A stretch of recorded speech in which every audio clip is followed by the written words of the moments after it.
교회를 오래 다니신 분들은 아마도 히브리서를 생각하면 믿음에 관한 책이라고 하는 것이 통상적으로 알고 있는 내용입니다.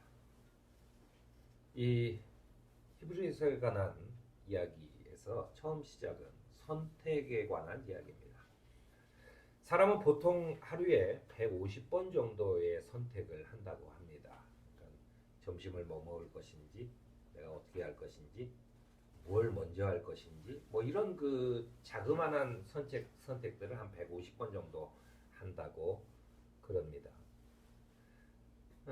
그런데 이 선택에서 가장 중요한 것은 어떤 것을 선택한다고 말할 때는 선택된 것과 선택되지 않은 것에서 선택되지 않은 것은 내가 포기한다는 걸 의미합니다. 그러니까 우리가 어떤 것을 선택한다고 하는 것은 다른 말로 하면 어떤 걸 포기할까라고 하는 것과 같은 이야기라는 거죠.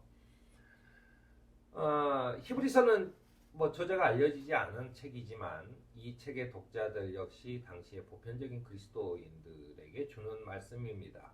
그리고 그것은 선택에 관한 이야기죠. 무엇을 선택할 것인지, 무엇을 포기할 것인지에 관한 이야기를 우리에게 해주고 있는 것입니다. 히브리서는 그리스도를 믿는 사람들, 그리스도인들에게 이렇게 얘기합니다. 여러분은 때로는 모욕과 환난을 당하여 구경거리가 되기도 하고 그런 처지에 놓인 사람들의 친구가 되기도 하였습니다. 여러분은 감옥에 갇힌 사람들과 고통을 함께 나누었고 또한 자기 소유를 빼앗기는 일이 있었습니다. 라고 밝히면서 그러나 그보다 더 좋고 영구한 재산이 있다는 것을 알고서 그런 일을 기쁘게 당하였다고 얘기합니다. 그것은 내가 그냥 인생을 살아가다가 그리스도교를 믿는다는 선택을 함으로 인해서 나는 받지 말아야 될 환난과 시련을 당하게 되는 거죠. 내가 관심 갖지 않아도 되는 사람들에 대해서 관심을 가져야 되는 일이 생긴 겁니다. 굉장히 고통스럽죠. 뭐 사람뿐만 아니라 모든 동물은 선택을 할 때 본능적으로 본인이 덜 고통스러운 것들을 선택하게 돼 있는데 우리가 그리스도교를 선택한다고 했을 때는 더 고통스러운 것을 선택한다는 거예요. 그런데 히브리서는 이렇게 얘기합니다.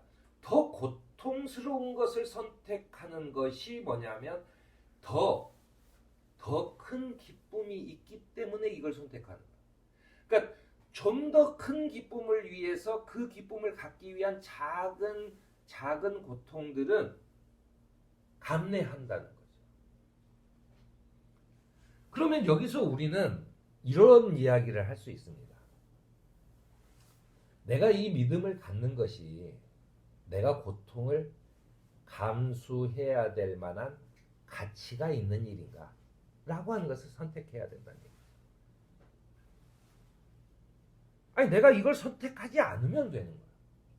내가 이걸 선택하지 않으면 되는 건데 내가 굳이 선택을 해서 나는 왜 이 고통을 받고 있는가라고 하는 거죠.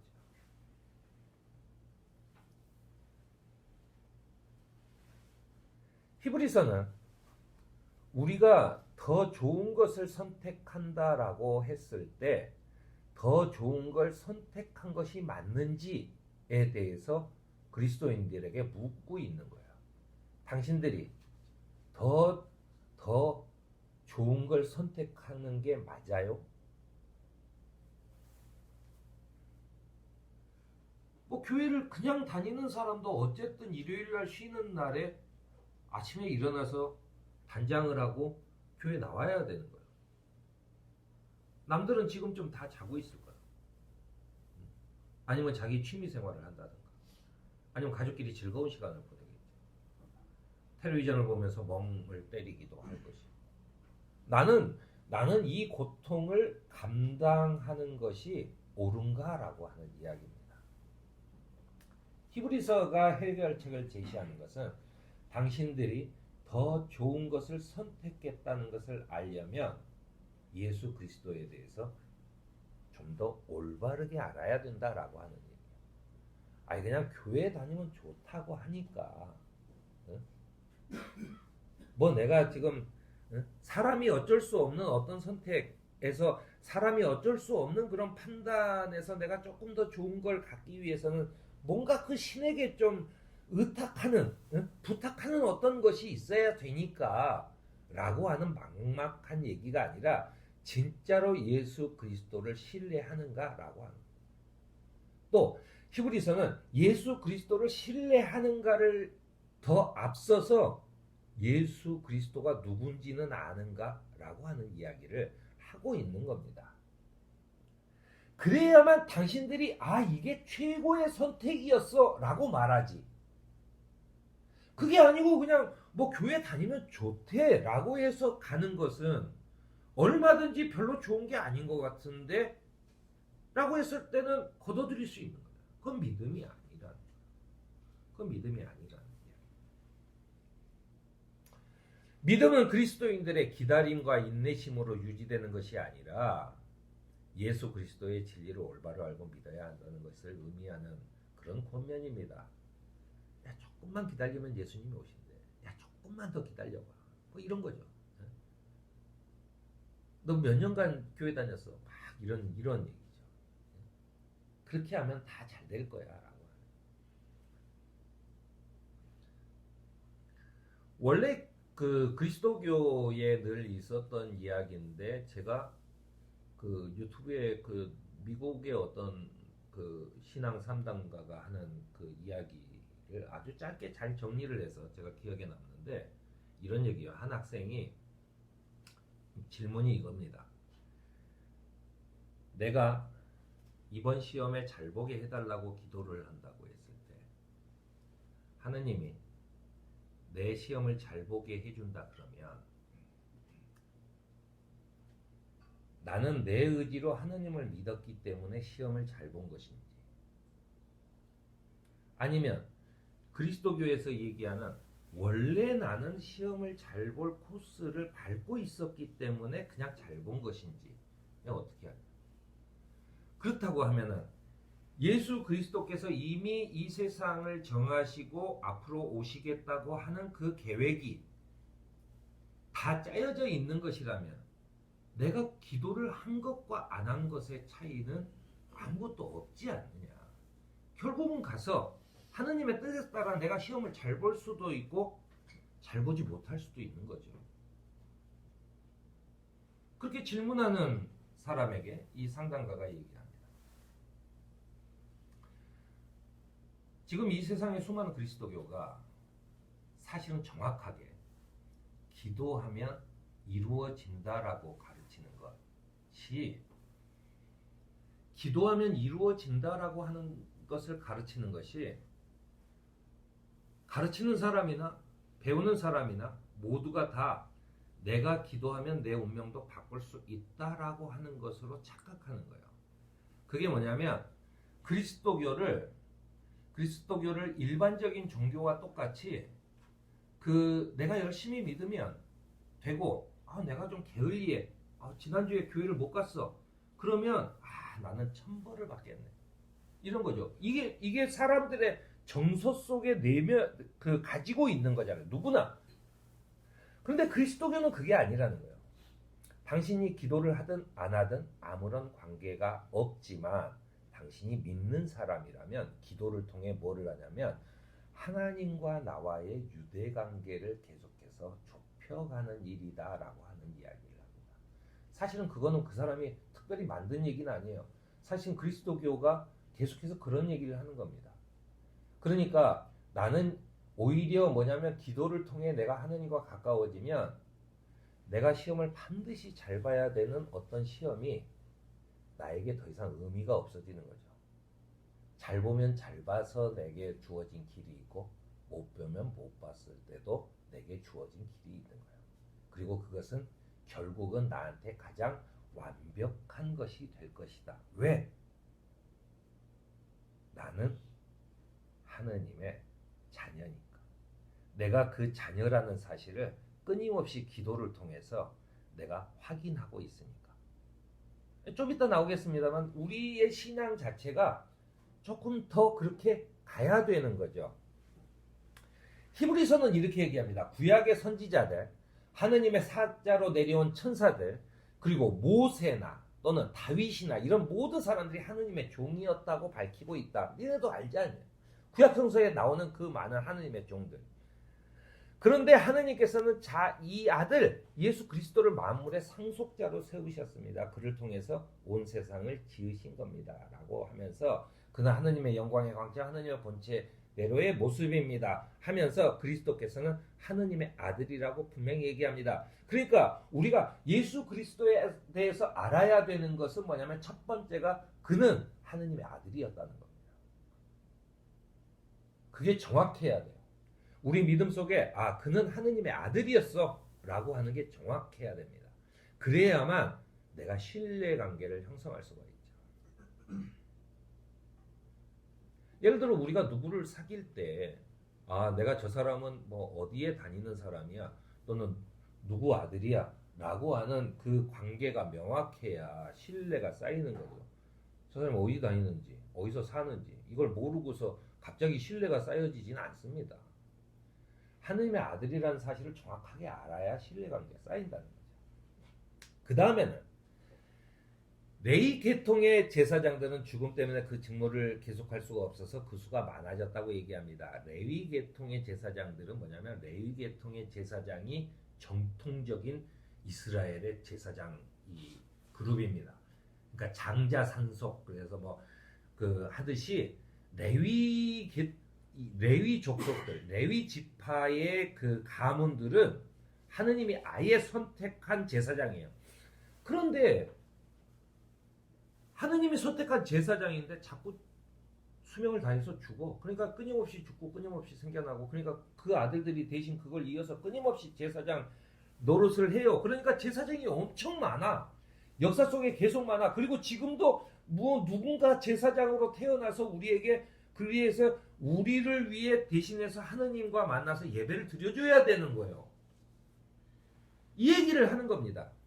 죽음의 한계를 넘어설 수가 없었다. 지금까지의 제사장들은. 그런데 예수 그리스도께서는 레위 계통의 제사장들처럼 자기를 스스로 높여서 나는 레위 가문에서 태어났으니까 내가 제사장이야 하고 받는 게 아니라 하느님으로부터 직접 너는 내 아들이라 내가 오늘 너를 낳았다라고 말씀하신 분이라는 거예요.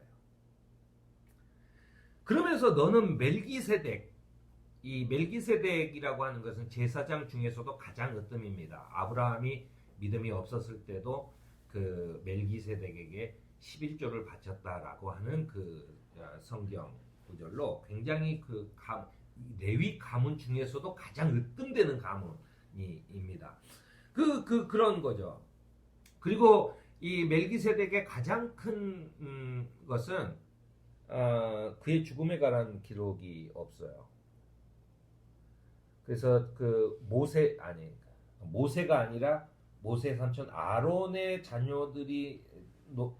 자녀들로부터 이루어진 그 제사장들 그쪽 가문하고는 차별을 둡니다. 멜기세덱은 그래서 기록이 없어요. 그러니까는 이사야 엘리야처럼 그는 에녹처럼 그는 하느님이 불러서 가셨다.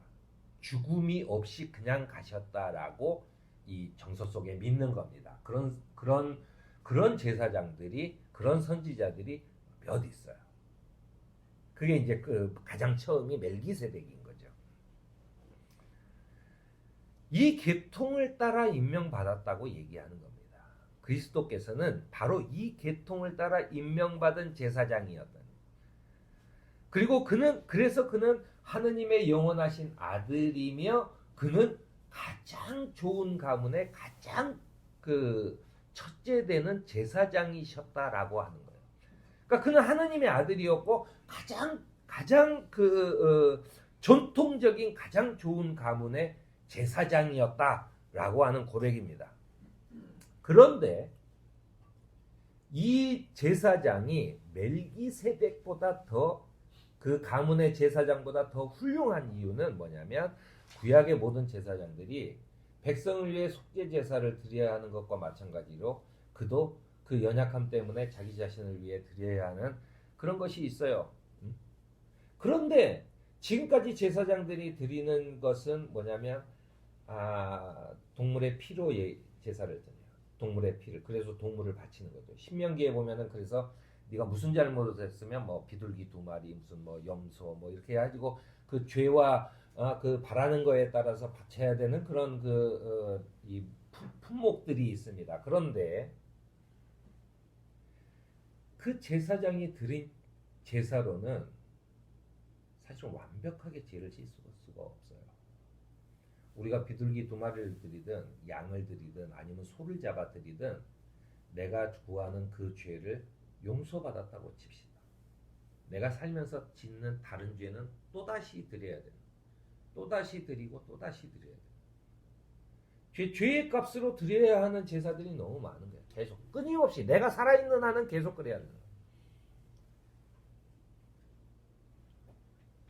만일 완전하게 할 수 있다면 제사를 드리는 사람이 한번 깨끗해진 뒤에는 더 이상 죄의식을 가지지 않고 따라서 죄의식도 중단돼야 되지만 율법은 장차 나타날 좋은 것을 그림자일 뿐이고 실체가 아니기 때문에 계속해서 드려야 되는 거죠. 계속해서 나를 계속해서 깨끗하게 해야 돼요. 그래서 결국 히브리서는 이럽니다. 당신들이 드려왔던 희생 제물로는 하나님 앞에까지 나아가는 것으로는 못한다. 당신들의 죄를 저지른 작은 이 죄들 중에 하나를 혹시 죄값을 치러서 용서받을 수는 있을지 몰라도 당신들이 그거를 그 죄를 용서받았다고 해서 하나님 앞에까지 나가는 일은 할 수 없었다. 이 말은 뭐냐면 지금까지의 유대의 제사라고 하는 게 하느님을 위한 제사라고 하는 게 한계가 있다는 거예요. 매번 해야 돼요. 그리고 내가 그걸 주재했던 제사장도 계속 주고 그리고 새로운 제사장이 계속 나타나고 계속 그래요. 이걸 계속 해야 된다는 거예요.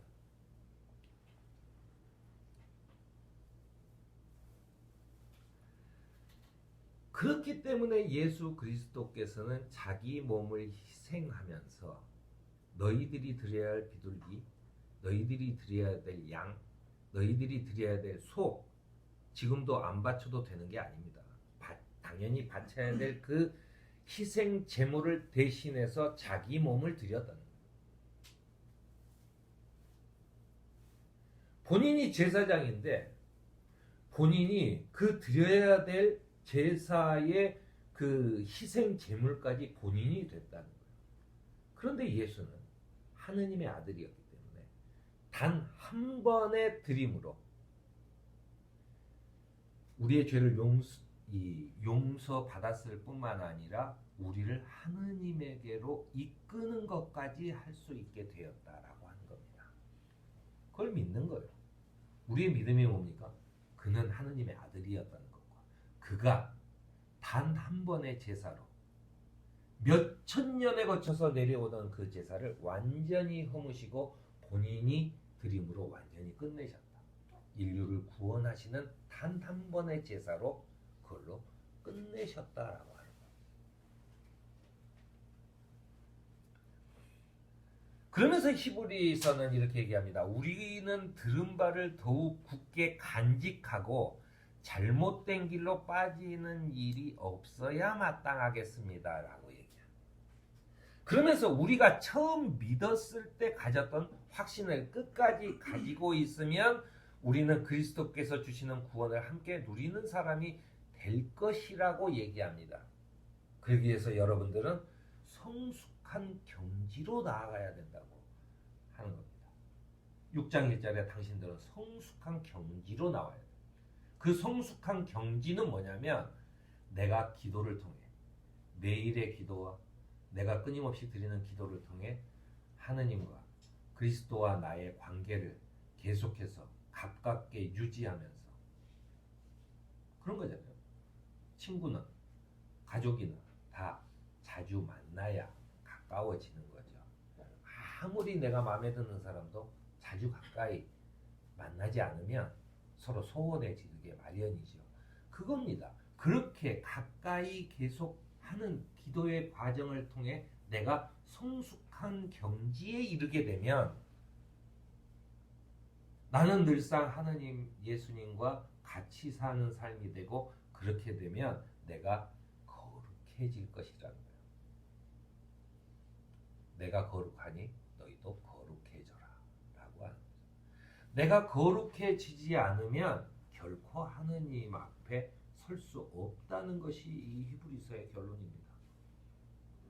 그러니까 우리의 믿음이라는 게 내가 그것을 믿고 이제 나는 새로운 사람이 되었어 라고 하는 것, 그리고 새로운 사람이 만나야 할, 가장 먼저 만나고 가장 자주 만나야 할 사람은 하느님이야. 예수 그리스도야. 그것은 어떻게 만나? 기도를 통해 만날 수 있다라는 거예요. 그 기도를 하려면 어떻게 해야 돼? 내 안에 믿음이 있어야죠. 그가 진짜 하느님의 아들이고, 그가 단 한 번의 제사로 내 죄뿐만 아니라 내가 하느님 앞에 설 수 있는, 또는 그는 내가 하느님의 자녀가 될 수 있는 그런 자격을 주셨다라고 하는 것을 믿어야 내가 그와 더불어 계속 이 교제를 나눌 수 있다라고 하는 얘기입니다. 히브리서는 이렇게 결론 내립니다. 예수께서는 휘장을 뚫고 우리에게 새로운 살 길을 열어 주셨습니다 라고 하는 거예요. 사람은 결국 살다가, 그저 그렇게 살다가 죽고 소멸될 뿐이에요. 그게 다죠. 그러면 그것이 사실이라면 우리는 사실은 잘 살 필요가 없는 겁니다. 굳이 뭐하러? 결국 뭐 아무런 유익이나 아무런 게 없이 그냥 살다 죽는 거죠. 누구나 다.